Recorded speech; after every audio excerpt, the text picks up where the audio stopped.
di sini di Kebaktian Anak Tabernakel Kasih Online. Yuk, hari ini kita mau sama-sama memuji Tuhan, menyembah Tuhan, mendengarkan firman Tuhan. Nah, sekarang kita bangkit berdiri bersama-sama karena hari ini adalah harinya Tuhan. Yuk sama-sama memuji Tuhan.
Setiap hari dari Senin, Selasa, Rabu, Kamis, Jumat, Sabtu, dan Minggu. Yuk kita sebutin satu-satu. Kita nyanyi lagi. Hari Senin, hari Senin, hari Selasa, harinya Tuhan, harinya. Habis itu hari apa? Hari Rabu, hari Kamis, harinya Tuhan, harinya Jumat, harinya Tuhan, hari Sabtu, harinya Tuhan, hari Minggu, semua hari-harinya Tuhan. Hari Senin, hari Senin, hari Selasa, harinya Tuhan, harinya Tuhan, hari Rabu, hari Kamis, harinya Tuhan, harinya Tuhan, hari Jumat, harinya Tuhan, hari Sabtu, harinya Tuhan, hari Minggu, semua hari-harinya. Sekali lagi yuk, hari ini, hari ini. Hari ini, hari ini, harinya Tuhan, harinya Tuhan. Mari kita bersukaria, bersukaria. Hari ini harinya Tuhan, mari kita bersukaria. Hari ini harinya Tuhan, harinya Tuhan, harinya Tuhan, harinya Tuhan. Silahkan duduk adik-adik. Yuk, sekarang kita mau memulai ibadah kita pada hari ini. Kita mau datang kepada Tuhan dan kita nyatakan, jadikan aku indah.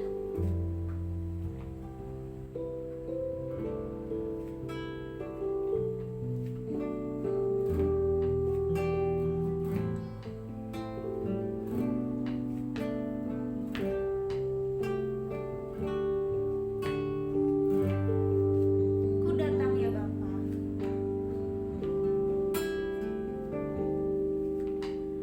Ku datang ya Bapa, dalam kerinduan, memandang keindahan-Mu. Ku berikan segalanya, semuanya yang ada. Ku ingin menyenangkan hati-Mu, oh Tuhan. Jadikan aku indah, yang Kau pandang mulia, seturut karya-Mu di dalam hidup.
Kami memperoleh hari yang baru, kami memperoleh berkat yang baru Tuhan yang datangnya daripada Engkau.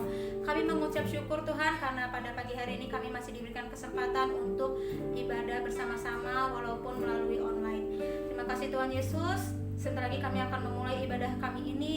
Kiranya Engkau yang memberkati dari awal sampai pada akhirnya. Terima kasih Tuhan, hanya di dalam nama Tuhan Yesus kami berdoa dan mengucap syukur. Haleluya. Amin. Tetap bangkit berdiri karena kita mau kembali memuji Tuhan. Sekarang kita memuji Tuhannya pakai semua yang ada di tubuh kita, dari tangan, kaki, mulut. Yuk sama-sama kita mau nyanyi. Sambil bangkit berdiri, sambil bergerak kita nyanyi. Hati-hati gunakan tanganmu, kakimu, dan mulutmu. Hati-hati gunakan tanganmu. Hati-hati gunakan tanganmu. Sebab Bapa di surga melihat ke bawah. Hati-hati gunakan tanganmu. Hati-hati gunakan kakimu. Hati-hati gunakan kakimu. Sebab Bapa di surga melihat ke bawah. Hati-hati gunakan kakimu. Hati-hati gunakan mulutmu. Amin. Hati-hati gunakan mulutmu. Amin. Sebab Bapa di surga melihat ke bawah.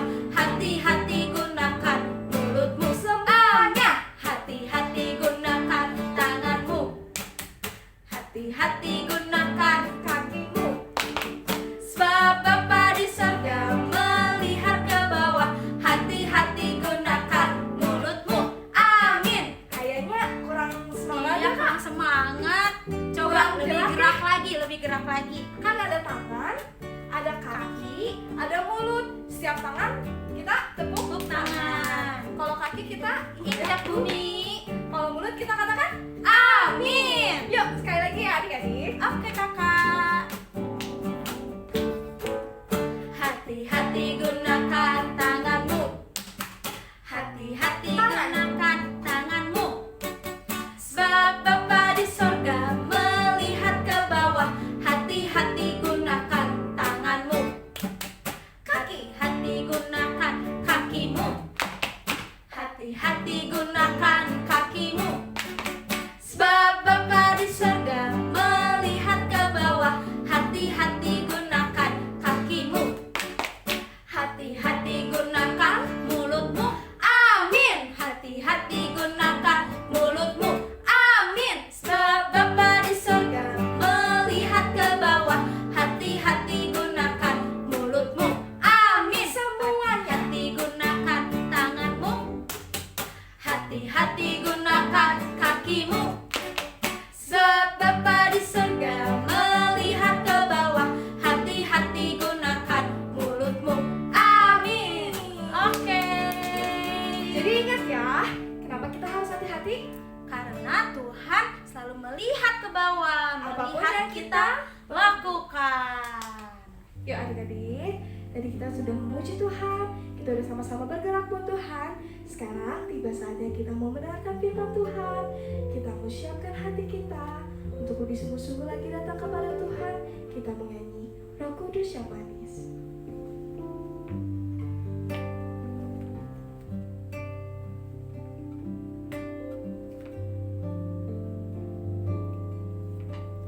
Ku buka hatiku untuk firman-Mu.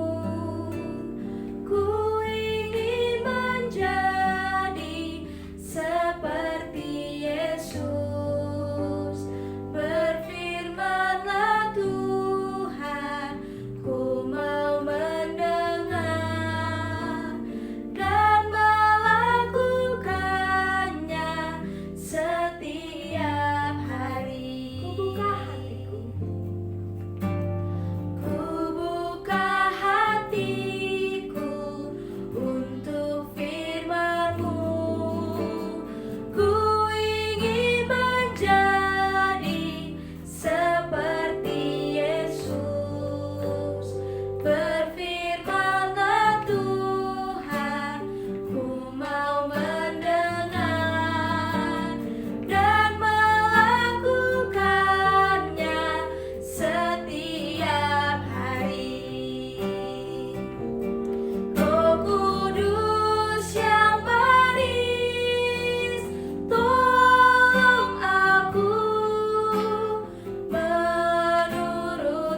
Engkau telah memimpin kebaktian kami dari awal hingga pertengahan. Sekarang tiba saatnya kami akan mendengarkan firman Tuhan. Biarlah Tuhan yang pimpin kami Tuhan, selama kami mendengarkan firman Tuhan. Biarlah juga Tuhan yang berkati kakak-kakak kami yang akan membawakan firman Tuhan. Biarlah apa yang disampaikan kakak-kakak kami bisa menjadi buah dalam kehidupan kami sehari-hari. Terima kasih Tuhan. Kami siap mendengarkan firman Tuhan. Biarlah hanya di dalam nama Tuhan Yesus Kristus kami sudah berdoa dan mengucap syukur. Haleluya. Amin. Halo adik-adik, selamat pagi, selamat hari Minggu. Ketemu lagi di ibadah online kebaktian anak Tabernakel Kasih. Yeay. Masih tetap semangat kan untuk dengerin firman Tuhan? Tadi ikutan nyanyi kan? Ikutan bergerak kan? Gak di skip ya? Oke, pinter. Nah gitu, kita harus memuji Tuhan dan mendengarkan firman Tuhan setiap minggu. Gak boleh kelewat ya, karena Tuhan sayang kepada anak-anak yang selalu ingat untuk selalu beribadah, yang selalu menjalankan ibadah dengan sungguh-sungguh ya. Oke, sip. Nah, Kak Ina pagi hari ini akan melanjutkan kisah tentang apa yang terjadi setelah Yesus bangkit. Nah, kita mau baca kisahnya ya. Ada Alkitab? Punya Alkitab? Ayo siapin Alkitabnya. Yang punya Alkitab, siapin Alkitabnya, ambil Alkitabnya. Ayo siapin. Cari Alkitabnya, cari di mana? Sudah ketemu? Sudah ketemu Alkitabnya? Yo, kalau sudah ketemu, kita buka di Matius di Perjanjian Baru, Matius 28. Yo, sudah buka? Ketemu Matius 28 ayat 11 sampai 15. Kita lihat apa yang terjadi setelah kebangkitan Yesus. Ya, sudah dapat? Matius 28 ayat 11 sampai ayat 15. Kita baca sama-sama ya. Judul perikopnya Dusta Mahkamah Agama. Kita baca ya.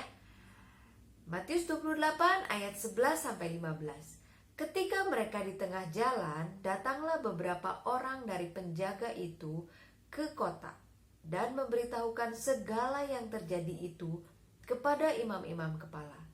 Dan sesudah berunding dengan tua-tua, mereka mengambil keputusan, lalu memberikan sejumlah besar uang kepada serdadu-serdadu itu. Dan berkata, "Kamu harus mengatakan bahwa murid-muridnya datang malam-malam dan mencurinya ketika kamu sedang tidur. Dan apabila hal ini kedengaran oleh wali negeri, kami akan berbicara dengan dia, sehingga kamu tidak beroleh kesulitan apa-apa."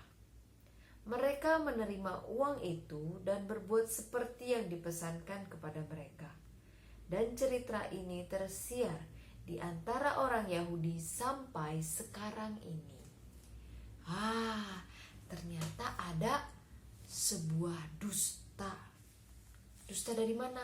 Gini ya, kubur Yesus itu kan dijaga oleh para penjaga, oleh para serdadu. Nah, ketika pagi itu, ketika terjadi gempa bumi, para serdadu itu ada dan mereka sedang menjaga kubur Yesus dengan sungguh-sungguh. Lalu setelah gempa bumi itu, batu itu terguling dan serdadu-serdadu itu melihat apa yang terjadi. Kubur Yesus kosong. Dan serdadu-serdadu itu juga melihat, para penjaga itu melihat, penjaga kubur itu melihat kubur Yesus kosong, tidak ada yang mengambilnya, tidak ada yang mencurinya. Yesus bangkit, serdadu itu melihat, penjaga itu melihat bahwa Yesus bangkit. Itulah kebenarannya. Ketika serdadu-serdadu itu, penjaga kubur itu membicarakan hal itu, membicarakan bahwa Yesus bangkit kepada para imam, mereka diberi uang supaya Jangan kasih tahu bahwa Yesus itu bangkit, tapi bilang kalau Yesus itu mayatnya dicuri oleh murid-muridnya pada waktu kami sedang tidur. Begitu. Jangan bilang Yesus bangkit, tapi bilang Yesus dicuri. Mayat Yesus dicuri oleh murid-muridnya. Ya, oke? Kalau ada yang tanya, tapi gimana? Tidak usah takut. Saya akan bertanggung jawab. Begitu kata orang yang memberikan uang kepada serdadu-serdadu itu. Ya, tadi dibilang, kamu harus mengatakan bahwa murid-muridnya datang malam-malam dan mencurinya ketika kamu sedang tidur. Dan apabila hal ini kedengaran oleh wali negeri, maka kami, yaitu Mahkamah Agama, akan berbicara dengan dia sehingga kamu tidak beroleh kesulitan apa-apa. Nah, setelah serdadu-serdadu itu menerima uang, mereka menceritakan hal yang tidak benar atau dusta. Yaitu serdadu-serdadu itu menceritakan bahwa mayat Yesus dicuri oleh murid-muridnya. Nah, dusta itu tersiar sampai sekarang. Orang-orang banyak yang tidak percaya bahwa Yesus bangkit. Karena apa? Karena dusta yang dibuat oleh Mahkamah Agama itu dengan memberikan uang kepada serdadu-serdadu itu. Nah, dusta atau bohong itu adalah hal yang sangat mudah untuk dilakukan. Bahkan dilakukan oleh kita. Meskipun kita masih kecil, dosa yang paling mudah untuk kita lakukan adalah berbohong. Ayo, siapa yang suka berbohong di sini?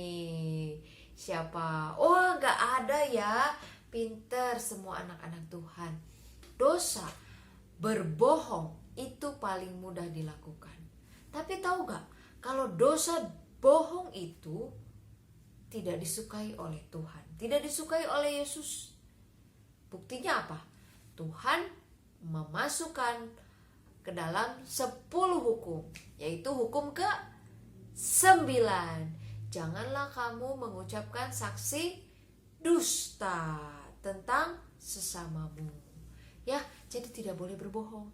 Dan Yesus juga bilang sesuatu tentang dosa berbohong ini, tentang dusta ini. Kita buka lagi ya Alkitabnya ya. Yuk buka lagi Alkitabnya di Yohanes sekarang. Kitab Yohanes. Yohanes itu kitab keempat dari Perjanjian Baru ya. Yohanes 8. Yohanes 8 ayat 44. Apa yang Yesus bilang tentang dusta? Ya, Yohanes 8 ayat 44. Iblislah yang menjadi bapamu, dan kamu ingin melakukan keinginan-keinginan bapamu. Ia adalah pembunuh manusia sejak semula dan tidak hidup dalam kebenaran, sebab di dalam dia tidak ada kebenaran. Apabila ia berkata dusta, ia berkata atas kehendaknya sendiri, sebab ia adalah pendusta dan bapa segala dusta. Jadi kalau kita berbohong, berarti kita bukan anak-anak Allah. Kita adalah anak-anak, ya kita adalah anak-anak setan iblis. Siapa yang mau jadi anaknya setan iblis? Tidak mau, gak ada yang mau. Aku juga gak mau, kakak juga gak mau. Makanya kita tidak boleh berkata bohong, harus berkata jujur. Yesus memberikan teladan kepada kita bahwa dia tidak pernah berkata bohong. Yesus selalu mengatakan hal yang benar tentang kebenaran. Dusta biasanya dilakukan untuk menyembunyikan kebenaran. Alasannya bisa macam-macam. Bisa karena malu, bisa karena takut, bisa juga karena gengsi, bisa juga macam-macam. Misalnya kalian malu untuk mengakui bahwa kalian nilainya jelek. bahwa kalian sudah melakukan kesalahan. Misalnya kalian sudah merusak barang milik orang tua kalian atau milik teman kalian, dan kalian buru-buru mengatakan, aku nggak tahu, aku nggak tahu, aku nggak tahu, aku nggak melakukannya, bukan aku, nggak tahu. Nah, itu adalah dusta. Ayo, siapa yang masih suka berdusta? Siapa yang masih suka gitu? Nggak tahu. Nah, itu juga dusta, ya. Jangan berbohong lagi ya. Buat yang masih suka berbohong, jangan suka bohong lagi ya. Oke, kalian adalah anak-anak Allah. Kalau anak-anak Allah pasti mengatakan sesuatu yang benar, tidak pernah berbohong. Ya, hati-hati menggunakan mulut kita. Jangan sampai kita berkata-kata dusta. Karena kalau kita berkata-kata dusta, berarti bapak kita adalah setan iblis. Mau jadi anak setan iblis? Tidak mau. Kalau gitu berkatalah dengan benar. Ya, sekian firman Tuhan. Ayat hafalan kita hari ini diambil dari Efesus. Ayo buka kitab Efesus. Efesus 4 ayat 25. Sudah dapat kitab Efesus? Itu di belakang setelah Galatia. Efesus 4 ayat 25. Karena itu buanglah dusta dan berkatalah benar seorang kepada yang lain, karena kita adalah sesama anggota. Sekali lagi ya, Efesus 4 ayat 25. Karena itu buanglah dusta dan berkatalah benar seorang kepada yang lain, karena kita adalah sesama anggota. Buanglah dusta dan berkatalah benar. Ingat pesan firman Tuhan pagi ini, kita harus berkata benar karena kita adalah anak-anak Allah. Kalau kita berkata tidak benar atau kita berkata dusta, bapa kita adalah iblis. Ya, ingat selalu berkata benar. Ya, sekian firman Tuhan. Kita mau berdoa. Tutup mata, lipat tangan, kita mau berdoa. Tuhan Yesus yang baik, terima kasih Tuhan buat firman Tuhan yang sudah mengingatkan kami pada pagi hari ini untuk kami selalu berkata benar. Kami tidak mau Tuhan menjadi anak-anaknya setan iblis. Kami mau menjadi anak-anaknya Tuhan dengan berkata benar. Kami mau mengikuti teladan Tuhan yang selalu berkata tentang kebenaran. Tolong kami Tuhan, mampukan kami Tuhan untuk kami selalu dapat menguasai lidah kami, untuk selalu menguasai perasaan kami dan pikiran kami, untuk kami dapat melakukan kebenaran, yaitu berkata-kata dengan benar. Terima kasih Tuhan Yesus, terima kasih buat peringatan Tuhan pada pagi hari ini untuk kami berkata-kata dengan benar. Tidak mau berkata dusta lagi Tuhan. Ampuni segala dosa dan kesalahan kami. Terima kasih Tuhan Yesus, terima kasih untuk firman Tuhan pada pagi hari ini, untuk ibadah pada pagi hari ini yang sudah Tuhan pimpin dari awal sampai akhir. Tuhan Yesus, berkatilah anak-anak-Mu Tuhan yang sudah mengikuti ibadah ini dengan baik dari awal sampai akhirnya. Tuhan yang memberkati kehidupan mereka, berikan selalu kesehatan, berikan hikmat kepada mereka dan menjadikan kami anak-anak Tuhan yang semakin hari semakin serupa dengan Kristus. Terima kasih Tuhan Yesus, hanya di dalam nama Tuhan Yesus Kristus kami sudah berdoa dan mengucap syukur. Haleluya. Amin. Selamat hari Minggu. Tuhan Yesus memberkati. Sampai jumpa minggu depan. Dadah.